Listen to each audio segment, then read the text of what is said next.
Perilaku anak Denise Chariesta kembali menjadi sorotan publik setelah sebuah video memperlihatkan insiden saat anaknya, Jayden, bermain bersama Briella, anak dari Niken Havana. Dalam rekaman tersebut, Jayden terlihat menggigit lengan Briella ketika keduanya sedang bermain di area perosotan.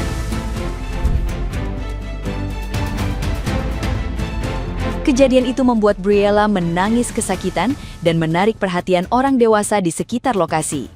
Momen tersebut dengan cepat menyebar di media sosial dan memicu berbagai reaksi dari netizen yang budiman yang menilai situasi itu seharusnya ditangani dengan lebih serius. Setelah kejadian tersebut, Denise hanya memberikan teguran singkat tanpa mengarahkan anaknya untuk meminta maaf, sementara Jayden justru berlari menjauh dari lokasi. Sikap ini memicu kritik karena dianggap tidak memberikan pembelajaran yang jelas tentang tanggung jawab.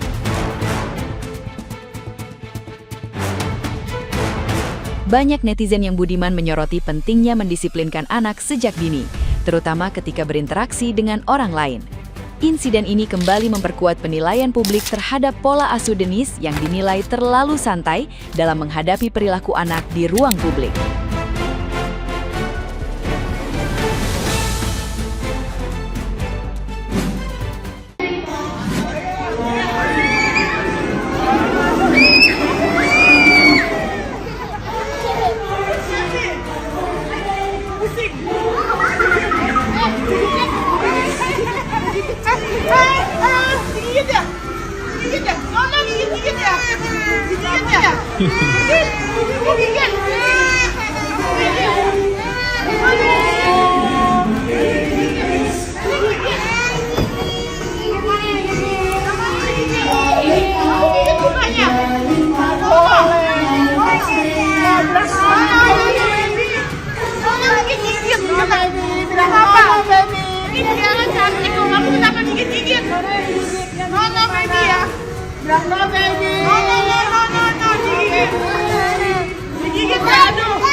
Nah, gimana nih menurut netizen yang terhormat? Silahkan berkomentar ya. Nyiromlah, kita juga semua tahu tiap anak beda-beda. Kagak mungkin cetakannya sama. Adonannya aja beda, yang buatnya aja beda. Makanya kagak mungkin sama. Tapi yang namanya adab, attitude, ya harus dididik dari kecil, sejak dini. Masih iya nunggu dia jebrong dulu. Briella aku bisa dicokoti. Balik loh.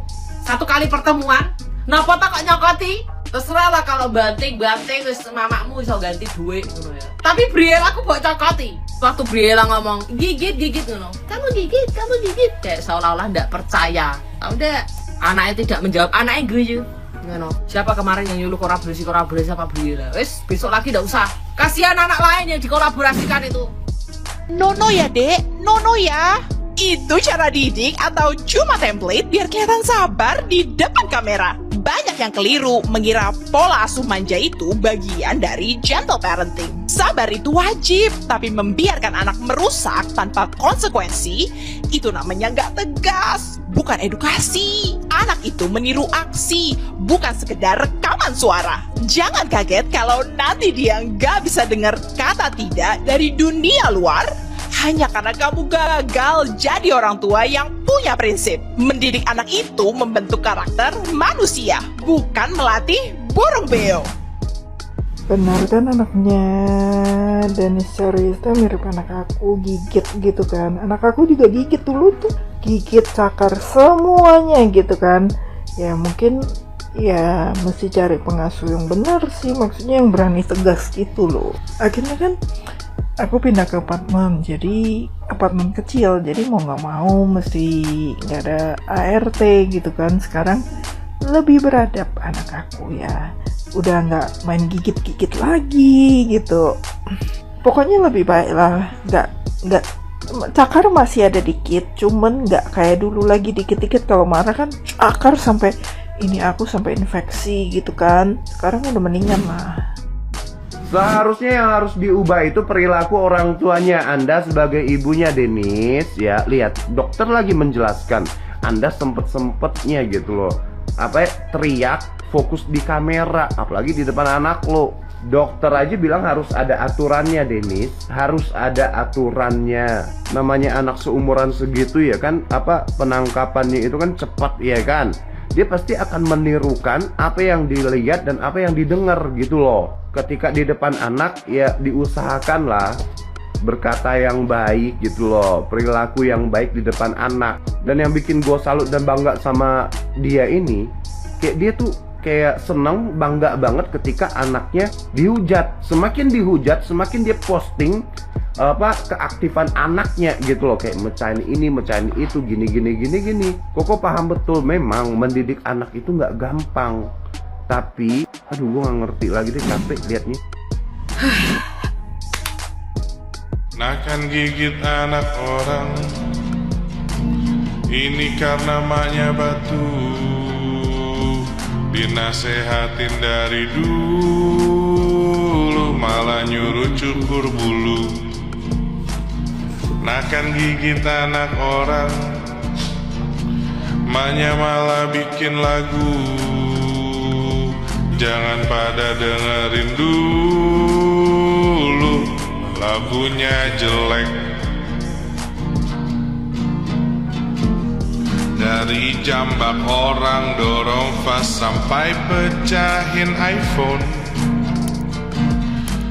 Emaknya nggak berubah, malah bebel. Mau nambah satu anak lagi, padahal yang ini masih belum dididik dengan benar. Dikasih tahu sama semua orang, nggak mau dengar, termasuk sama dokter-dokter yang ngomong apa dia nangkepnya apa. Daripada nambah anak, mendingan nambah otak dulu. Soalnya yang ini suka gigit anak orang. Lu pada tahu kan, satu Indonesia yang ngeparodiin cara didik sih nyonya baby nyonya. Karena satu Indonesia tahu tuh cara didik salah. Sekarang bukan cuma orang Indonesia doang yang tahu itu salah. Orang Malaysia sama orang Thailand juga tahu itu salah. Orang Thailand yang terkenal suka nggak yakin sama jenis kelaminnya. Laki jadi perempuan, perempuan jadi laki, laki jadi Rottweiler, perempuan jadi Bulldog. Hancur, chaos lah pokoknya. Kayak urusan itu aja nggak yakin, tapi urusan ini mereka yakin bahwa cara didik lu salah. Udah sampai luar negeri. Gimana? Masih nggak mau denger juga? Gue tahu emang muka lu tebel banget, cuma udah sampai kayak gini masih nggak mau berubah juga. Masih nggak mau dirubah. Berarti orang kaya, orang salah. Luar biasa. Perkenalkan, saya Dr. Tomo dari RSUP Kota Makassar. Ya, identitas saya adalah psikiater. Ya, dan untuk perkembangan dan pola asuh, ya, saya bisa bilang, ya, ibu yang di atas itu luar biasa karena betul-betul by textbook, seperti yang ditulis di buku teorinya Jean Piaget, ya, seperti yang ditulis dalam bukunya Erik Erikson, ya. Jadi cara untuk mengerem bocilnya itu sempurna, luar biasa, tiada cacatnya. Tapi mungkin itu adalah bentuk orang tua yang ideal bagi keluarga yang mampu, keluarga yang beruntung. Karena I'm relate to that. Saya bisa mengerti itu. Karena bagi anak kecil, ya, kenapa anak kecil suka menjatuhkan barang, kenapa mereka suka melihat yang kayak gini-ginian, karena yang mereka cari adalah reaksi dari orang tuanya. Dan kesalahan terbesar dari orang tua yang, maaf ya, POC, kalian bilang itu salah? Enggak. Itu cara yang sebenarnya sangat bagus, tapi berbahaya, ya, bagi yang ekonomi lemah seperti saya juga. Karena bagaimana ya, kalau kita pakai teori perkembangan, ya, di usia 0 sampai 3 tahun adalah masa di mana memang sebagai orang tua, ya, harus menghindari teknik yang apa zaman sekarang bilang itu VOC, yang pakai mistar itu. Ada, itu setiap sarankan di usia di bawah itu bisa kalian mulai berikan sedikit-sedikit di usia 3 sampai 5. Dan yang idealnya itu 5-12. Jadi 0-3 tahun itu kalau dia sentuh barang dibiarkan saja dong. Sebenarnya usia begitu jangan dibawa ke tempat yang seperti itu juga, ya. Kamu nggak bawa anak kau untuk periksa parfum kan? Ngapain bocil pakai parfum? Tapi itu terjadi di generasi sekarang ini, ya. karena orang tuanya butuh konten ya, butuh sesuatu ya, dengan segala, karena saya yakin di rumah sudah pasti, di tempat umum saja kayak gitu, pasti di rumah lebih oke lagi kayaknya kan. Tapi dengan segala resiko.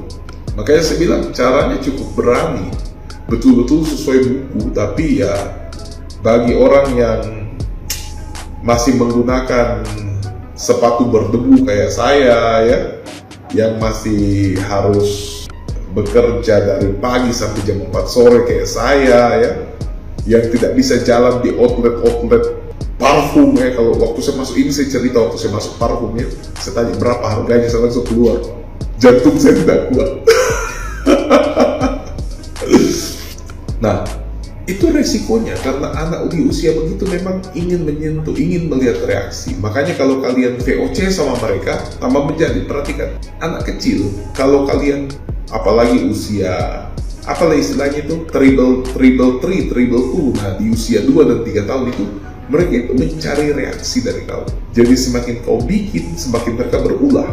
Sampai kadang itu orang tua ya, saya, istri, nggak usah lah orang lain, saya saja itu keriting sama anak saya. Saya itu malah agak lebih, mungkin teman-teman yang pernah lihat live saya, ketika saya handle anak saya mungkin tidak selembut itu ya, saya tidak, tidak.